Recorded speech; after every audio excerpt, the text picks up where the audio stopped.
What is up, everybody? This is Marshall Lee of DonkeyJawProjects.com, and today we are we're doing another live stream. The last video I did was a live stream doing something similar to this, and it just so happens that last time Scott Sterkland he was doing a Kickstarter, and I just noticed, oh, my buddy Gazbot, he's doing one. Oh my gosh!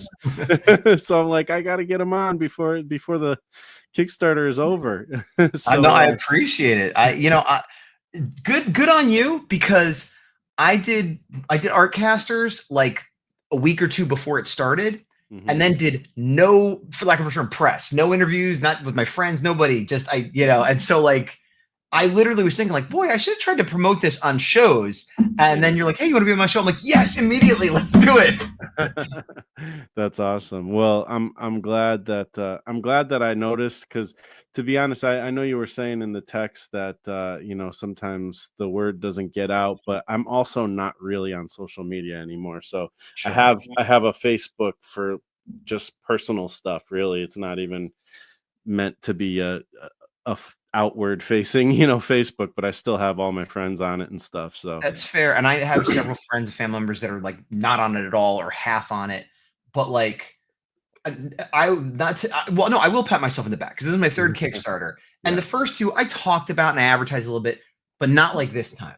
I almost every day, and maybe I missed one day, would post something on my personal Facebook, my professional Facebook, Blue Sky, Kara, TikTok, and YouTube almost every day. And I would do different, it'd be an image from the comic, it'd be me talking, it'd be something different. We hit a new stretch goal, like, and still not just you, but other people are like, oh, are you doing a Kickstarter? Like and I feel like, aren't people sick of hearing about this? And they're like, what are you doing? Something's happened. So yeah.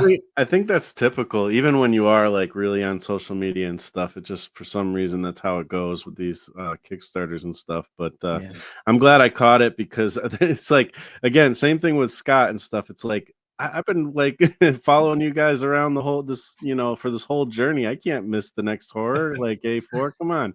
I appreciate that. So yeah, let's get into that a little bit first, and let people know, because it's been a while since the second one came out.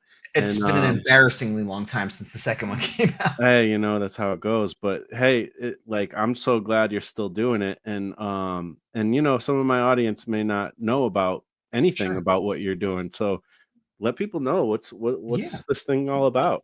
You know what might help is if I pull up the Kickstarter, because I got a lot of imagery and stuff there. Oh, I can share, or you can share either way. Are you able to do that through all as well? It shows me I have the present tab. Let me see. Yeah, if you want to do it, feel free. I just forgot to. I have it up, but I just forgot to click it in. Yeah, no worries. I have two screens because my other one's a Wacom that I draw on. So I use StreamYard when I do my Power Rangers show. So I always have that one ready. So I'll throw that over here, and I'll just say words out of my mouth as I'm doing it, so there's not dead air. And then entire screen, boom, share. And so now it's there. When you want to add it, people could see. Oh, okay, cool. Sweet. Perfect. So there we go. Okay, so my name is Gazbot. I am an illustrator. I've been a professional artist for, I don't know, 15 years at this point, maybe more. This is my personal passion project, the Horror A4. It's a comic, has a color cover, black and white interior, and it's 5 issues. I've written all 5 issues, has a beginning, middle, and an end. There's no ambiguity there. The first 2 came out, published, Kickstarted, great. Then a huge gap between 2 and 3 because life. I was in a big hole, and now I'm out of it, and 3 is done, and I'm already starting to work on 4. Nice. But what is it about? Well, that's the monster right there, the Horror A4. It's a giant kaiju, think kind of Godzilla. People have described it as Godzilla meets Akira, because I do take the point of view of a lot of characters in the world. And the idea is that they talk about 100 years ago, there were giant kaiju, and there was Kyodai, which were like these giant superheroes. And so they existed, but it's fallen into legend the way we know in America, like, oh, Thomas Jefferson and Abraham Lincoln and George Washington, they existed, and there's historical documents. But sometimes it's like, well, what's real and what's not, and what wasn't in the records. And that's kind of how people see this, is it happened, but what was true and what was not. And so after 100 years of peace, more or less, a giant monster shows up. It's a kaiju classified Alpha 4. That's why the A4. But the people look at it, it looks like this big rotting corpse thing, and they call it the horror because it's just so terrifying and horrible. So the horror A4 shows up. The military, the politicians, corporations, nobody knows how to deal with it. They all have different ideas what they're going to do with it. And we follow Boots, which is this girl here, who is sort of this like punky chick, and her friends and like band of misfits, and like the bartender she knows, and this old guy, and like, so it's about a big monster showing up, and there are fights with robots and things like that, but it's equally about the people of the world, and they're dealing with this thing that was sort of a legend up until a month ago. Yeah. And that's interesting because it makes me think the way, the way you're describing it. And I mean, I did read the books, the first two. Right. But it also makes me, I never thought to compare the two, but it makes me think a lot of that book Marvels that came out a million years ago. Oh yeah, Where the where Alex you Ross painted one. yeah, where you see the superhero stories, the ones we've seen for our whole life, Right. read the classic ones, but you see them from like the photographer's perspective or Sure. from, the people on the streets perspective. So that's kind of cool. And I didn't even think to say like how you said like Akira mixed with like kaiju. That is true. Well, here's how Really dumb I neat. am. First of all, I agree with you about the Marvels. Not that I'm comparing myself to the quality of that book, but I see why you would say that. Never thought that. And the Akira thing, I do like Akira. I watched the movie, I read the comics. I never made that comparison. Someone else said it to me, and I'm like, oh, I'm going to use that. Yeah. Because Perfect. sometimes when other people tell you what they see, Yeah. it's so obvious, like, oh yeah, this is Akira. Yeah, okay, sure. Yep. Totally. So okay, this is awesome. I mean, I can't wait to check it out. And I was gonna ask because I forgot how many you plan to have, but so you have five Five. five Yeah, going. So yeah. and you're And already like I said, working on the fourth, huh? yeah, the script, and when I say script, I don't mean an outline. I mean like script, words, Hmm. everything for the next two issues, 100% done. And yeah, I've started like low key working on some of the layouts and stuff for issue 4, because there was a huge gap between 2 and 3 because like I said, life and things. And I want to reassure people that like, oh, there isn't going to be this gigantic multi-year gap. Like I'm going to be getting going on issue 4 and issue 5 as soon as possible. Yeah. Okay. Cool. So that's good. I mean, um, all right. So what would you say? I guess we could get into like just chatting a little bit about it, but well, I guess one thing to say just about the campaign specifically, I Yes. noticed that you're like really close to reaching a stretch goal. And Yeah. also, just so people know, there is a link in the description. And I think how many hours are left? 31 hours left. So Yeah. it's like, I think you, tomorrow at 12 noon is when it is over. yeah. So you definitely Yeah. got to jump in as soon as you can if you want to grab this thing. And I do recommend it. So there's a reward for getting all 3 comics. And Mhm. then, which if you haven't, read this, I would definitely recommend that. Yeah, And we have yeah, digital bundles and physical bundles depending on what you prefer. right, right. So that's good too because shipping is crazy in some places. So Yeah, that's what, and a lot of the costs, like the costs you see, like this, the starter pack is issues 1, 2, and 3, and that's $25. That's shipping included. Because what I don't like, and people have different takes on this, they'll say the price, and then you go to check out and it's $10 shipping or whatever. And so I'm like, I'm just gonna build that into the price. okay, And so like it's gonna cost me at least $10 to ship 3 comics. So there's the $10 built right in.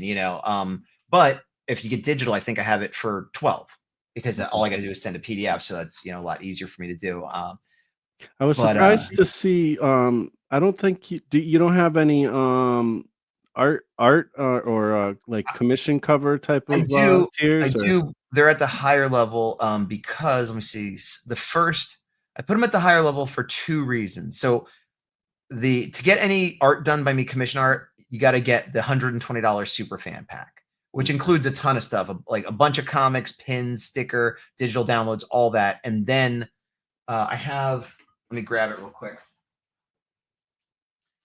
I have, I forget how many, less than 20 of these. This is actually, oh, I have it on here too. I could just show you.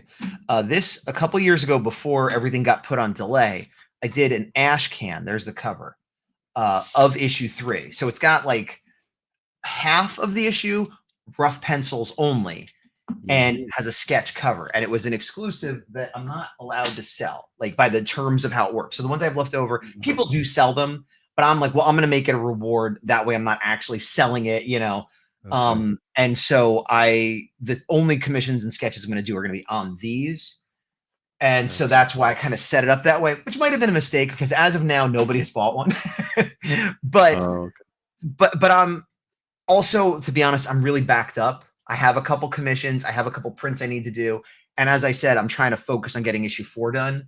So while I'm thrilled if anybody buys this, and I'm happy to do an awesome sketch on the cover, if I don't sell any this campaign, I'll save them and use them for the next campaign and just get the next book done quicker. You know what I mean? Yeah, and well, at this point, you have already overfunded, Yeah. and everything is. I mean, I'm sure, the more the merrier, but like everything is kind of icing on the cake at this point, and like Yeah. you said, you got the momentum going, and now you can get right onto that 4th issue and stuff. Absolutely. And yeah, I set the goal. It's funny. I set the goal low compared to a lot of people because I'm the artist, I'm the writer. Really, I just need to cover printing and shipping and that kind of stuff. This one, what my initial goal I think was 690 if I remember correctly, which is higher than my previous two. And the only reason it was even that high is because I have 2 variant covers and I paid those artists. Those weren't like, hey, give me free art. Like they're friends of mine, but Man. I was like, let me, I want to pay you. And so I just wanted to recoup those costs if possible. So that first tier paid for those artists, paid for shipping, paid for printing. So basically, if I hit that first tier, which I did, I will print and make 0 money, which is fine. That was my goal. And honestly, as you know, with this kind of stuff, most of the time, I don't make any money anyway. Like even if it's successful, you make a tiny bit of money that you usually put right back into making something anyway. It's not like Right. you're paying the bills with this.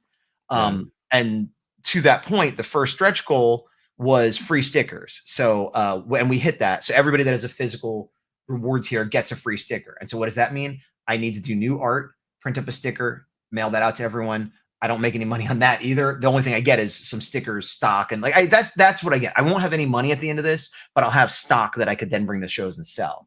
Right. Right. And then the second one, a free 9x6 art print, which again, I need to now create a new piece of art and make a print and whatever. And I'm happy to do it. And I love this. But just for clarity, like I'm not making money on that. I'm putting that money right back in, Gotcha. And then the third one, which I didn't think we were going to get, it's at 1,200 and we're like at 11 something now. So it's like possible we might hit it, Yeah. is free with a huge asterisk t-shirt. I've never made t-shirts. I've always wanted to make a t-shirt, like a big monster t-shirt. Cause I feel like even people that don't necessarily know my comic is like, oh, it's a cool monster t-shirt. Yeah. But t-shirts are expensive. It's hard to get different sizes. It's hard to like keep a stock of them. Yeah. So I was trying to figure out a way I could like everybody that backs it gets free t-shirt, but even just the added shipping and like, so I kind of compromised. And if we hit that goal of 1,200, everybody that has a fan pack, which is a $60 tier or above, gets a free t-shirt. No additional shipping, no additional cost. So they could get one. And even at that, like I'm not making money. I'm just sort of like covering my costs. And then anyone else that wants one, it'll be an add-on. And I don't have the cost now, but let's say it cost me $10 to make the shirt. I'll sell it for $10. It'll basically be cost. And then after the Kickstarter, anybody that wants one, I'll charge more at retail and try to recoup costs and stuff. But like that was the best way I could figure is that if you pledge 60 or above, you get a free shirt. Under that, you get it at cost. After the Kickstarter, you're going to pay, $20 or whatever. I'm making up numbers, but Yeah. right. Gotcha. That's cool though. Like I'm glad to hear like after the fact you may be able to like purchase it and stuff if it gets to that level and stuff. Yeah. So I noticed for one of the variant covers you have Frankie B. Washington, which it's kind of funny because I had him on a few years ago. I had him on live stream and I kind of knew him from like Alterna Comics and stuff. Right. And I met him at a convention too. He's a really cool guy. And then I was like, I know you're like really into kaiju and stuff. Have you ever heard of this guy named Gazbot and stuff? He's like, oh my gosh, he's like my good buddy, we've worked together and this and that. And I'm like, oh wow, I really didn't expect that. I expected him to be like, no, I haven't heard. Off to check. Thanks, I appreciate that vote of confidence. Well, I think we're all kind of, we have our own little audiences here and there. We do have our own little audiences, but it is a small world. And like I met him years ago at a Boston show called, I think it was like Giant robots, super robots, giant monsters or something. And they only did the show one time. And it was weird that I went to it, but it was like, there used to be the show Collection DX, that I'm friends with the guy who runs it. I became a co-host eventually, but he's the one that put on that show. And I have a friend who, Reckless Sidekicks Production, Keith Gleason, who lives in Boston, or not Boston, but Massachusetts. And so he's like, you can. So I went out there. The point is, I went out there, and that's when I met Frankie B. And I had read his book, Robot God Akamatsu. I always mispronounce. I think it's Akamatsu. And so I was like, hey man, I love your book. And he signed it and whatever. And I chatted with him. And then we just sort of knew each other since then online. And then when I was doing issue 3, I knew I wanted a a variant cover. I'm like, oh, he would be awesome for this. And there you go. And, nice. And he's been really helpful promoting it too. And it's cool because I did the colors on it. So it was his black and white art. And it's so clearly his art, even with my colors. But it was fun to color because it's my characters, but I felt like I was drawing them for the first time because like I'm coloring them for the first time. Like the way he did them, it's like, what is this piece of anatomy? And how did he decide to shade this? And it's like, at a glance, it's like, oh yeah, that's exactly how I draw them, but it's not, you know what I mean? It's so his style. So it was a lot of fun to really stare at his interpretation as I colored it over hours, Oh, that's interesting. And I think, from what I understand, because I was looking through his like portfolio and stuff when I was at his thing, and I think he mostly works with traditional media. He might do some digital stuff, but even when he because I was wondering too, did he color this or not? Because it doesn't kind of look like I'm pretty sure he almost always uses traditional. I'm sure he can do digital, but stuff. You're right. He does a lot of Copic. He does a lot of colored pen. He does a lot, and it's amazing what he does with that stuff too. And he does. We both do sketch cards, Ultraman, and he does way more than I do. But we've worked on some of the same sets, and so I see his stuff he shares, but I also see because I'm in, again, it's like another circle of sketch card people, and so this doesn't look like the way he colors because how I didn't want to copy him exactly, but it's not exactly the way I would color my stuff either because his stuff is a little more graphic. He's a lot more thick lines and heavy blacks and a lot less cross hatching and stuff like that.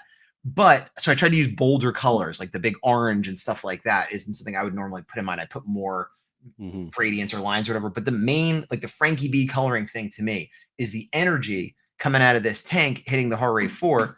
He loves color holds. You see his energy. If it's blue, he uses a blue pen. If it's red, he uses a red marker. You know what I mean? So I was like, that can't be black. The way he draws, like if I did it, that would be black. You know what I mean? And just colored in. But like that. So that to me was the most Frankie B thing that I had to do, coloring a piece of his artwork. If I didn't do that, I feel like it wouldn't look right. Gotcha. Yeah, I could see that. That makes a lot of sense. And sorry, go ahead. No, what were you gonna say? I see a couple people in chat saying hi. I tried to text hi, but it won't let me, so I'm just saying hi. Oh, yes, we have. Let's see, we got Devonte Edwards. Hello, what's up? Thanks for coming by. Dynamic Zero, what's up, guys? And of course, Mr. Sideburns. Hey, Gaz. Hey, Marsh. Hey, what's up, man? Thanks for hanging out with us. Yeah. Yeah. So, and what's the? I don't know. I forget who the other alternate cover is. Kevin Schmidt. And I don't think I'm familiar with him. No, you probably wouldn't be. He's actually pretty well known, but again, like talk about different circles and stuff. Yeah, exactly. He's primarily an oil painter. And so he's been in some galleries and stuff, but he does a lot of pop culture. And he's done some. I know him forever. I mean, I knew him from New Jersey. We went to school together. I lived with him. We did, so I've known him forever is how I know him. But he's primarily known as an oil painter. He's done some Marvel Legend Selects or whatever paintings, and he's been in like Simpsons art shows and like a lot of pop culture stuff. But what he was really, I think, what made him like big as he is, quote unquote, is a couple years ago he's like, I'm going to do an oil painting every day for a month, and he did, and that's hard. And they were all like really popular pop culture, like, oh, this one is Seinfeld, this one's Pee Wee Herman, this one's the Muppets, and he has a very realistic style, and I think a lot of people found him that way. So like a big part of how he makes his living is selling prints on Etsy of oil paintings of moments of pop culture, and he's done a little bit of comics. He used to do a comic strip, and he watercolor painted a comic one time. And so I knew he had some comic ability, but more than that, it was just like, I would love to see an oil painting of one of my characters. and it seemed indulgent to get it done just for the heck of it. But I'm like, if it's a variant cover, then it's like, okay, well, it's serving a purpose beyond just like my curiosity. It's not like a favor. I couldn't be, hey, would you mind, And so this is the one he did of my character Boots, and I didn't give him any instruction. I'm like, just do whatever you want. And I assumed he would choose to do the monster, like most comic artists. Like, I'm gonna draw the monster, And he's like, oh, I'll draw Boots, and I'm like, okay, that's fine. And then even then, in my head, I had an idea of what I thought it would be, and it wasn't this. And I love that because it was like, I didn't know what he was gonna do, and this is not what I expected. And it hit me a little weird when I first saw it because you know what it and eventually then I was like, oh, I know what this reminds me of in the 90s and other times too, but Vertigo comics for DC. I read a bunch of them, and even the ones I didn't read, I'd see, and you'd be reading Hellblazer or Shade or whatever, and inside was this sort of like standard comic art, or even kind of scratchy and gritty, like more than normal comic art. And a lot of the covers were these sort of semi-realistic, painted, dramatic paintings of oil, acrylic, whatever, that like almost didn't match the inside. And I'm like, that's what this is. This is my Vertigo cover. Because it's absolutely a scene from my comic with my characters, but it's like so different than the inside. And I love it. I love it so much. That's cool. That's really neat. Yeah, I could totally see that now, the Vertigo kind of thing. Yeah. That's cool. Awesome. All right, cool. So so I mean, it's been a while since we kind of caught up and stuff. Yeah. So just in general, like, I guess what I'm kind of curious about, as far as like, maybe we could talk a little bit about the inspiration of this comic. And like, I know you do the show with like the Power Rangers stuff, and you've been into like manga and stuff and things like that. And I'm curious, like, growing up and stuff, were you like really into like monster type comics, or was it like just a straight up manga influence that got you into kaiju, or Well, just a minor clarification. I've read some manga, but I wouldn't class myself as a manga fan. And I don't mean that to be negative, but like I think there's an image of like I read way more American comics, and I read a little bit of manga. I did watch anime a lot more than I read the manga. And I also watched anime a lot in like the earlier days. So like, I'm old. So it was like, I remember, it was getting VHS copies of movies. And I'm like, I don't even know what this is, but let's, it looks cool. And like, so there was a lot of that. And then, around the time Cartoon Network started doing like Toonami and all that stuff, like I had already been watching various things at that point. So so there is an anime influence, to a much lesser extent, a manga influence, but I think she's talking to you. Either way. But honestly, Tokusatsu, the live action stuff, is the biggest influence of all. Meaning, when I was a kid, I watched a lot of Godzilla movies and things like that. And so it's all connected. It's all the same basic sphere. But it was sort of more a thing where like, I don't know now, like 10, 15 years ago, I kind of found Godzilla again.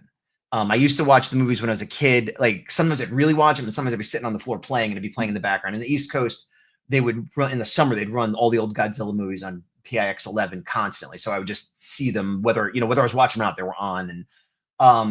And somehow I've had this with bands too, where like I think they're gone and they did like 3 or 4 albums I didn't even know. And I had this with Godzilla, where I want to say it was 2000, so actually longer ago than I thought. So like 25 years ago, I rediscovered Godzilla. And maybe I'm getting the year a little bit wrong, but it was 2000 or 2000 something. And there was a movie called Final Wars. And I'm like, what is this Godzilla movie? And they're like, oh, that's the new one. I'm like, there's still Godzilla movies? Because it was like a bootleg DVD at a Comic-Con. And they're like, yeah, but this is the last one. And it came out right around the same time as the American one. And I watched it and I loved it. I'm like, this is the best Godzilla movie I've ever seen. Now, Godzilla fans are like, it's not a popular movie. Most Godzilla fans are like, it's not good. But it's having not seen anything since like the old ones from the 70s and 80s. And I'm like, this is amazing. Like there's all kinds of crazy stuff. And he fights like 20 monsters and stuff. And that got me to go back and go, oh, look at all the ones I missed. And, and then, so I was into that. And then I got into Ultraman, and then I got into all this other stuff. And around the same time, I rediscovered Power Rangers, which I lightly was into when I was younger, but I was like a little bit too old at the time. And so all of this stuff I sort of dabbled in, kind of liked whatever, and then at some point it all coalesced. It's like, oh, I'm really into this stuff now.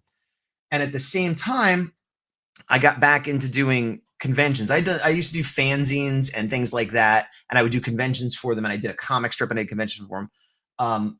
But somewhere along the line, I stopped doing that, and somehow I got the idea to do art prints at conventions. I think it was what my local comic store knew I did art. I'm like, oh, do you want to do a show? And I literally quick did 10 pieces of art for that show because I had nothing.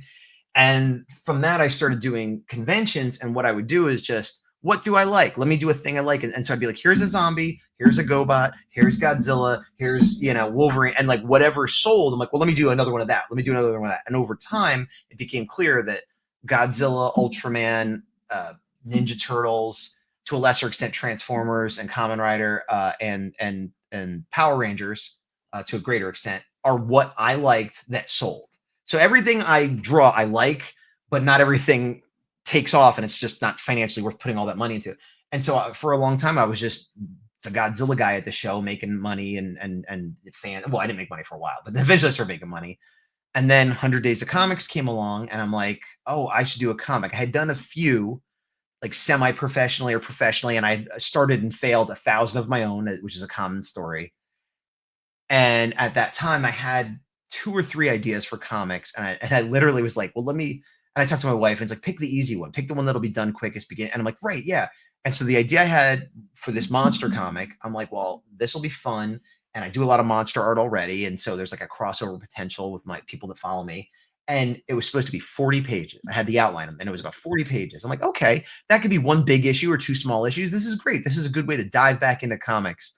And by the time I got done writing it, it was closer to 125 pages. And as I draw it and have to, it's probably going to be like closer to 140 by the time it's done. And in terms of graphically laying out the pages. And so it was supposed to be this little thing that became like a 5-issue gigantic thing. But I was happy with it. And so I'm going to stop talking because I'm not sure if I answered your question, and I'm just rambling now. No, it's all good. No, I'm glad. It's not now that you're saying that, I'm thinking, I wonder if there's a graphic novel in the future. Well, Collecting for me, everything. I Yeah. mean, kind of like, well, you're talking about Scott Serklin. I feel like he and I are very different, but we're also very the same.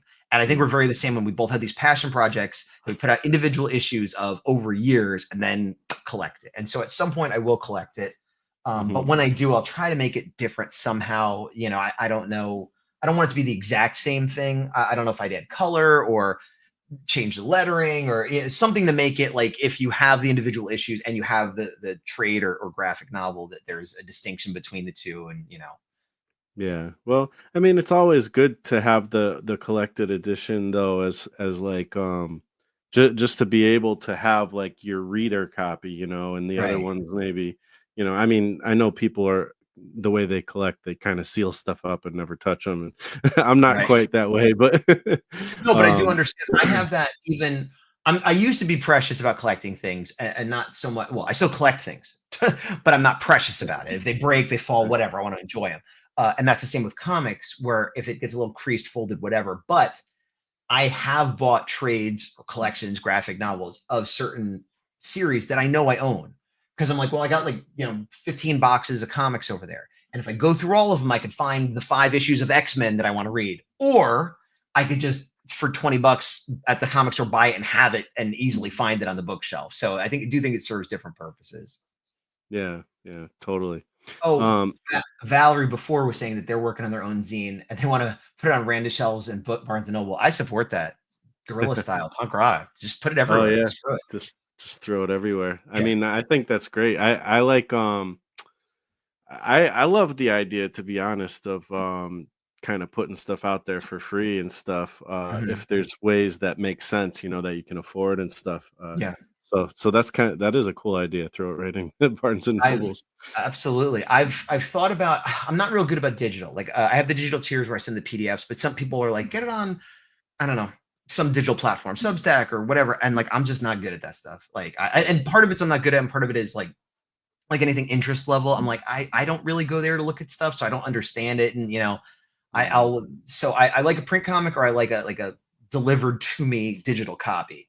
Um, if I was more successful, I would invest the time or have somebody help me or whatever. But it's like this, as much as I love this and as much as this is my passion, I don't make money and it's a huge time sink. And it's like, I just can't afford to put more time to put it in different form factors like that. Right. That being said, once I'm all done, and if I do put out a trade or whatever, I probably will like release issue 1 in some form for free, or the first 20 pages or something. And more specifically, I'm doing next week, I'm going to Brooklyn for a kaiju convention called Kaiju Brooklyn. And which is nuts that because I live in California, for those that don't know, and I'm not at all ready for this across the country trip, but I'm doing it because it seems like a good show. I know the guy who's running it. I have a friend I can stay with, so I'm like, okay, I'm doing it. Hoping not to lose money. I'm hoping to just break even, but I reprinted issues 1 and 2 recently, and the first batch of issue 1 I got from Kablam. I mostly use Comics Wellspring now, but I reprinted issue 1 through Kablam because it was already set up, and they came with a tiny crease in the cover. And it's like, I wouldn't care, I wouldn't notice. But for people that collect, that want it mint, I have to either explain it to everyone or give and so I was like, I need a reprint. I'm sorry. And so they gave me the reprints, and those are the ones, if you buy from me, that's what you're going to get. But now I've got 25 copies with a slight flaw on the cover. And my thought was, oh, maybe I bring those to Kaiju Brooklyn, and maybe if somebody buys a Godzilla print or something, like, here's a free copy of my comic, or and so use those as like freebies to give to people, because get people into it. But also, and this is something I've said a million times, so forgive me if I've said this to you, but the whole idea of, I do monster art, like Prince fan art, and it sells well. I'm going to do, and I'm going to do a monster comic. There should be some synergy there. So there should be some interest. But like, and I was at a show, I was at Pasadena Comic-Con yesterday, and it continues to amaze me that people will come up and be like, let me buy, and this is not an exaggeration, let me buy 40, 80, $100 worth of Godzilla art that I drew of a giant monster that they like enough to drop that much money. And this isn't every customer that comes by. 100 people come by, not want anything. I'm not saying I'm famous or rich or anything, but the people that like it, they'll do that. And I'll go, hey, by the way, did you see my comic here? It's $5 for the first issue. It's a monster comic, a giant monster featuring my art, just like the giant monster Godzilla. And they're like, and not even like, I don't want it. Like, I don't even want to look at it. Like, I'm not going to flip through it and pretend, and like, there are exceptions. Once in a great while, somebody will look at it or buy it. But by and large, it's not even a money thing. It's just like, no, it's not Godzilla. I don't care. And it's like, and it makes me think of somebody who has like a superhero book that's like, oh, look, you love my superhero fan art. Here's my superhero team. And they're like, I don't even want to look at it. And it's like, oh, it's so hard to sell comics. It is. It's not easy. So one thing I was thinking as you've been talking here is it's kind of cool. Like I feel like a lot of your inspiration and stuff has come from all kinds of places, but it's interesting because there is like a lot of, like, say, Japanese and maybe even from other places and stuff. But it's like the American version or something of it, and for like, sure. Yeah. It's kind of cool because, like, it seems like you gravitated towards some of that stuff that you maybe weren't into, like, so much into manga, or didn't have. I mean, I think you and I maybe are pretty similar age, and when we were growing up, we didn't have access to manga or anime that much. It wasn't like it is now. Like Transformers, which I didn't even know was, from like Japan and stuff, or or even Voltron or Robotech, a lot of that stuff, which later on we're like, oh, that was Japanese, but we didn't know at the time. For sure. So I think it's really interesting how, like, you took your interest, like, kind of this pop culture stuff, and for one, it's interesting that a lot of it happened to come from those places, but also just how you can kind of create your own whole world.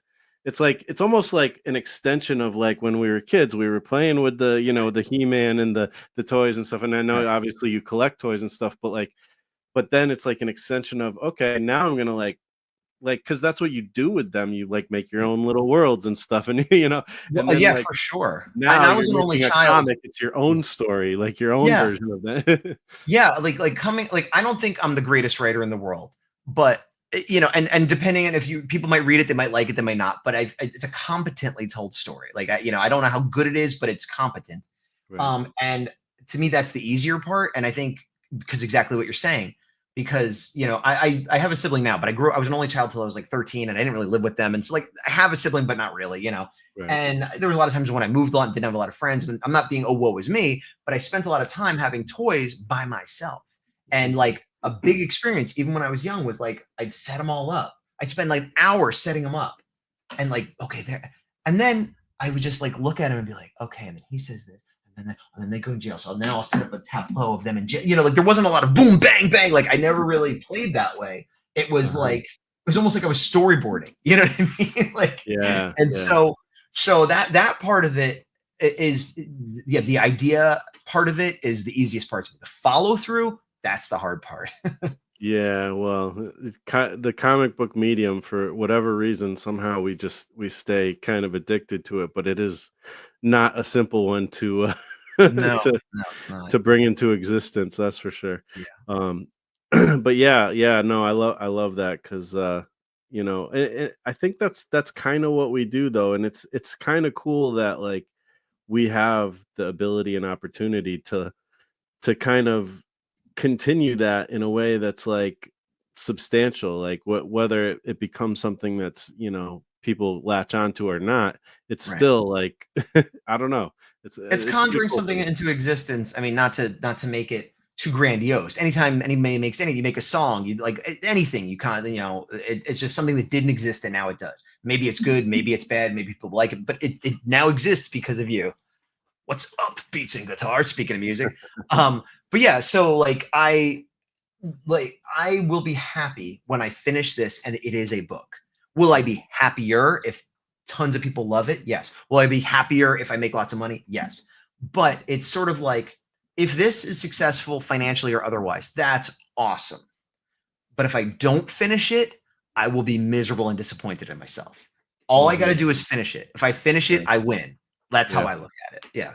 And that's so awesome. Like that, I really like. I really think that it's awesome. Like again, having Scott on a few weeks ago, and then, you know, seeing both of you have been doing this project for a long time, and just seeing the dedication to be like, you know what? Yeah, sure. Some years have gone by and this and that, but I'm still gonna make it happen. This is not, you know, I'm not gonna unless I die first. You know. I literally say that. If I die, then I'm off the hook. But other than that, yeah. And there was a time when I was thinking of quitting, where I'm like, it's been so long. Does anybody care? What's the point? You know. But the problem was and Josh Kemble, I've talked to, and he's like, I never believed you. You were never going to quit, you know. And then like, but I kind of was, and not that I would quit art, not that I would like quit in that sense, but like this project, you know. And I think when I was at my lowest thinking I would not come back to it, what brought me back, there was a lot of things that brought me back, but what really brought me back was I was sort of living with the idea that I was going to not do it. And I wasn't saying this publicly, but I was like, I think maybe I shouldn't do it. And I lived with that for a week, a month, however long it was. And I literally was like getting ideas for other comics. I'm like, maybe I'll do that. I'm like, are you kidding me? I'm going to start a new comic? No, if I'm going to do a comic, I got to finish that. Like, so like, as soon as I decided I was going to quit, I started thinking of a different comic. And I'm like, no, that's not okay. You got to finish the one you started first. And that's what brought me back. That like, I either never do a comic again, or I finish this one first. And so that's what brought me back. That's good stuff. That's good stuff. And to be honest, like to echo what Joshua was saying, like for me, like I kind of saw you were doing like the Power Rangers stuff and this and that. And I'm like, okay, it seems like he's not really doing much with comics at all, like not even talking about it too much.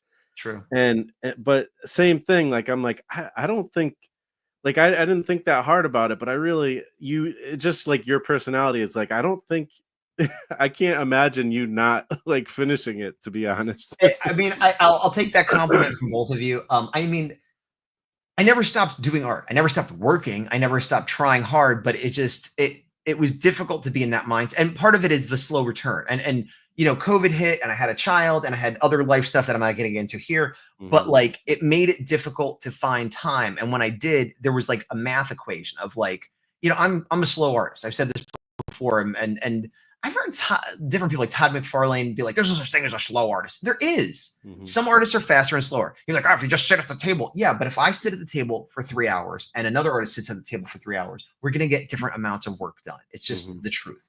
Now, could I maybe spend more time? Sure. But I was at a point in my life where I only had so many hours a day. And if I spent those hours working on the comic, I would get like a panel penciled, maybe 2 panels penciled, or I'd be halfway done on a print that I could then get 100 likes on and sell on Etsy. And people would tell me, I would get both the dopamine of recognition. I'd get the dopamine of I finished a thing, and I'd get literal money. For the same investment, I'd get half a page done that no one would see for 2 years, and I'd make no money on. And so it was tough, to allocate the time for that. But over time, I had a little bit of success financially and otherwise with the Power Ranger stuff, with the Godzilla stuff. And, I got to meet some people and do some things and make a little bit of money. And again, this isn't me bragging. This is all very low level, but just, fun for me. And at some point I was just like not being satisfied because it was all just me sort of living in this world that I didn't create and I had nothing to do with. And I still enjoy it. I'm not going to stop doing those things, but I said, I'm going to focus more on getting my comic done. And like I said, I got to get this book. If I get this book done and then I keep doing Godzilla fan art and going to Power, that's fine. But at least I did my book. You know what I mean? Yeah. No, there's something different about, this kind of project. It's not like you said, you could do commissions all day. And I feel like that is something that to a certain extent does, fulfill you. It's a big part of who you are and what you enjoy to do. You like being in the community, things like that. But at the same time, there is something about like just kind of, let me just express something that's just straight from me, and whether it hits or not, it's still kind of worth making. Even sometimes, I think even if you were to just make it and not even sell it and just share it with a couple friends or something, it's like I made my thing. There's still I would have to share it. I wouldn't have to sell it. You're right about that. Although I'll try to sell it, but you're right. It doesn't have to be sold. I would have to share it though. I have heard artists of all types talk about like, well, yeah, I make it for me. And like, if the world ended, I'd still keep, I'm like, no, if I was the last person on earth, I wouldn't be drawing pictures. Who am I going to show them to? I know what's in my head. This is trying to share what's in me with someone else sometimes it's high art, sometimes it's a fart joke, but it's something that you want to share, and if there's no one around, then I'm not saying the people that do art only for themselves and never show it. There's nothing wrong with that, but it's just not who I am. I got to show somebody. And if I'm not showing anybody, it doesn't exist to me. Yeah, no, I feel the same way. It's but I also do see that there's something to it of just kind of putting like some kind of vision you have out into the world. And like I said, you would probably share it with somebody.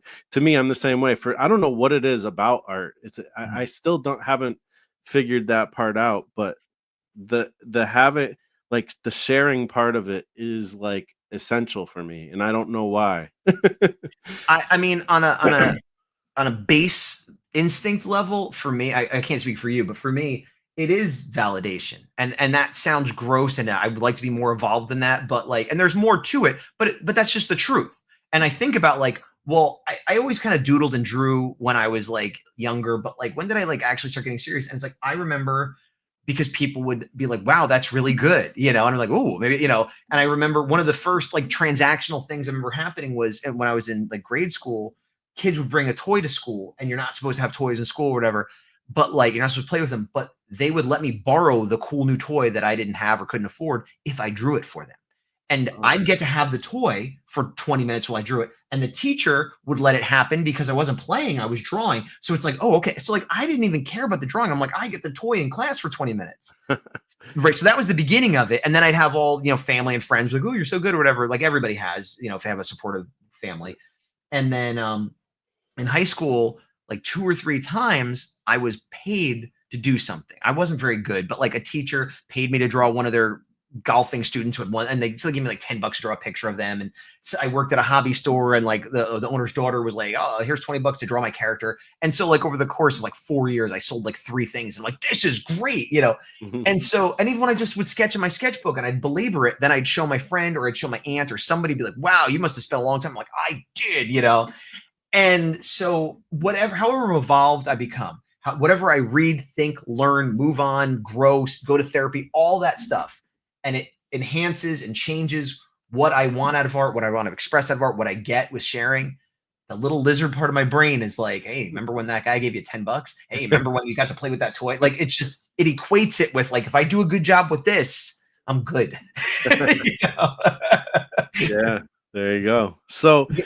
I guess with all that being said, I'm curious, because I used to really enjoy watching like your videos and stuff of and I don't know if you've been on doing the I've been really distracted by music lately. So Fair. I'm not really sure if you've been doing the videos as much anymore, but Like the art vlogs. yeah, like that kind of stuff. I'm Yeah. curious about the illustration stuff. Are you still basically doing that, or Yeah, well, I mean, I work for a while. I was like full time. Then the kid came along, and I was still full time. My wife has like the normal day job with insurance and stuff. So as the kid had more need, and we had discussed this, it wasn't like sprung on me. I took up the slack, so I was working like half time for a while, and then I was like barely working, and now I'm back up to like half time. But so I've been carving out time to work on this book, but the only other real work I do is I make prints, I sell them online, I sell them at conventions. I take commissions. And even that I've slowed a little bit. Like I always have a couple commissions, but for a while, because my schedule used to be like, oh, I'll stay up all night and work Saturday and whatever, but now that I have a kid, like I can't just like, well, I'm just gonna work for 3 days. And so I would take, I used to be like, I will take every commission that I can, that there's something I could do that pays well, whatever criteria I have. And now I'll get people, and again, this is not me bragging. This is because it's just the situation I'm in where it's not like 1,000 people are lining up to commission me. 2 or 3 maybe want to commission me. And I'll be like, I can only do 1. Because previously I would take 3, and the third person would be like 4 months later. And they're like, are you done yet? I'm like, no, because I just can't get to it in the way I could before. So I do take commissions, but I take them more sparingly and spread them out more. The main I did a variant cover recently, which is great because I wanted to get into doing variant covers because that's more of like it's a way to be in comics, but like a one and done. And so I did a variant cover for Mighty Mascots number 10 that had a crowdfund that just finished, and that's out now somewhere. I have copies of my own. That's Reckless cool. Sidekick Production. That's Frankie B. Actually, I can show you the cover. I got my comp copies right here, so it's a little shiny. Nice. But it's like serial mascots brought into the real world. So this guy is like Captain Crunch kind of, and this is like a Centipede analog from like Atari. So and it's funny. Oh, I just gave myself a really bad paper cut right under my fingernail, and I'm gonna pretend like I don't want to cry because we're live. But it really hurts. And this I've learned this from having a child, because you can't just start screaming curses and crying. So anyway, my train of thought's gone. It is gone. And that sucks. Might be bleeding. That's cool about the Mighty Mascots thing. I recognize them from Alterna when they were with Alterna and stuff. So that's cool that they're still going. I hope you have a Band-Aid somewhere. You need to go get one. I'll be okay. Gotta get an R rating on this somehow. So that is the same crew. So that I did a book for them. I'll grab another thing, and this time I'll cut my toe or something. I did this book years ago. This is Kid Switch. It's sort of like aimed at like a Ben 10 age audience, Yep. And I didn't write it. I did the cover, all the interior art, and this is color art, which for me is rare. I do black and white interiors usually. But Keith Gleason was the writer. He created it, and I did all the art. And I forget how it went, but I think I was going to start working on the horror. And I said, hey man, I don't want to leave you in a lurch, but I'm thinking, I don't think I could commit to doing like a full book all the time. And he's like, you know what? Don't sweat it. I got this other artist who wanted to do it, and so it was like, fine. And then this was years ago, and that other artist flaked, and then somebody else was going to do it, and they flaked, and at least I finished my issue before I said I would. Like, nobody could finish an issue. Yeah. And so it was kind of dead. And actually, Frankie B has a pinup in that. Speaking of Frankie B, that's funny. And so it was dead forever. And I had these comp copies sitting around, but I don't even sell them because I'm like, oh, here's issue 1 of a book that doesn't go anywhere, and it's kind of a weird thing. I was talking to him, Keith, who he was, because he was like, oh, I'm sending your comp copies of Mighty Mascots. And he's like, by the way, I'm bringing Kid Switch back. I'm like, what? And he's like, yeah, we're going to keep your issue 1, but I got a new artist already working on issue 2. The Kickstarter is going like sometime this year. They're bringing it back. So I'm like, that's awesome. This property I worked on that I thought was gone is back, and that's cool. So yeah, it's wild that like I went from doing like like you said, no comic work for years to like I have 3 comics coming out potentially within a year of each other, which is for a normal full-time comic artist is nothing. But for me, I'm like, that's amazing. Like, you Yeah, know? yeah, Yeah. that's really neat. So Yeah. if if he keeps going with that kid switch, it's like, wow, you got the first issue. That's pretty cool. Yeah. I mean, if it goes somewhere, I'll be, if it ever be like co-creator, me. Right. Yeah. That's awesome. And I remember you talking about that. I didn't know it was connected to Keith Gleason is his name? Keith Gleason, Right. he is. I mean, there are other people involved, but he's like the main guy at Reckless Sidekick Yeah. Productions. I've met Uh, him before too at one of the conventions and stuff. He's a he's cool guy. he is. I know him from we went to Joe Kubert Art School together years ago. Oh, That's really? yeah, yeah. Okay. He was Wow. he was like one of my best friends there, and like we never lost touch. Sweet. That's awesome. There was one other question I wanted to ask you. Yeah, Now lay it on me. I'm like blanking on it though. It's my fault. I'm like Kevin Smith when he answers questions. You get like two, and then I talk for a paragraph and a half. no, it's all good. Makes my job easier. Um, but yeah, no, the actually I do remember it was so you were talking about like before when first were thinking, am I what I'm gonna do the horror Mhm. comic, you were saying you had some other ideas, and then you also said recently you've had some other ideas for comics. Do you Yeah. think that you'll pursue some of these ideas You after know, horror is over? Or? there was a time like when I would have said absolutely not. I'm done with comics after this, and not like I won't draw, I won't do it, but like in terms of like doing my own project, like no. Now the way I feel today, like there's a good chance I'll do another comic after.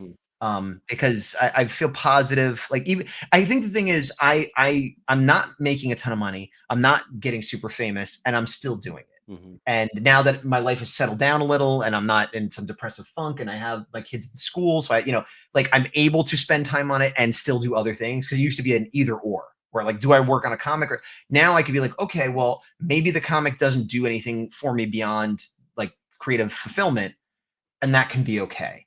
And mhm. so I'm not making any promises or declarations of the next day but like I have at least two pretty well fleshed out ideas for comics, and there's a good chance that I will work on one after this. That's awesome. That's good to hear.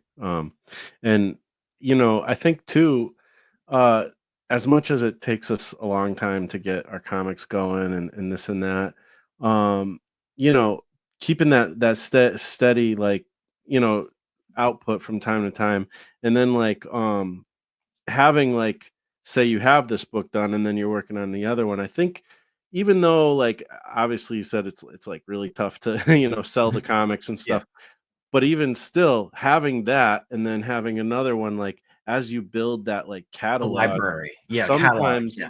sometimes that is the thing that gets that momentum going, and then the old issues people get interested in and stuff. You're absolutely right. I'm not there yet, but I've seen that happen for sure. Where and even I've seen it happen with people I know that never got that much more popular, but well, I'll go with this. My prints is a good example. Like when I had one Power Ranger print, if somebody liked it, they'd buy it. Now that I've got 4 or 5 big ones, like this happened to me at the show I was at. I was clearing up, and someone was like, "Oh, Power Rangers," and he's like, "How many? I'll take one of each."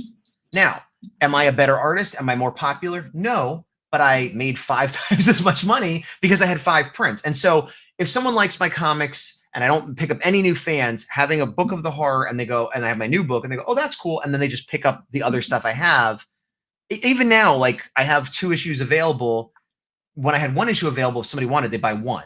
And now they buy two, and now they'll buy three. And like, so it is with my Kickstarter, it's I have less backers than I did previously in some ways, but a lot of them are like new people who are like, oh, I'm new to this, so I'll buy all 3 issues because I have 3 issues. When I had two, when I had one, so there's also when I have 4 issues, when I have 5 issues, when I have a book and another book. You're right. There is a certain amount of catalog of not that that makes me better or more popular, but the people who do like it have more options to buy. Whereas right now they're less. So that's Yeah.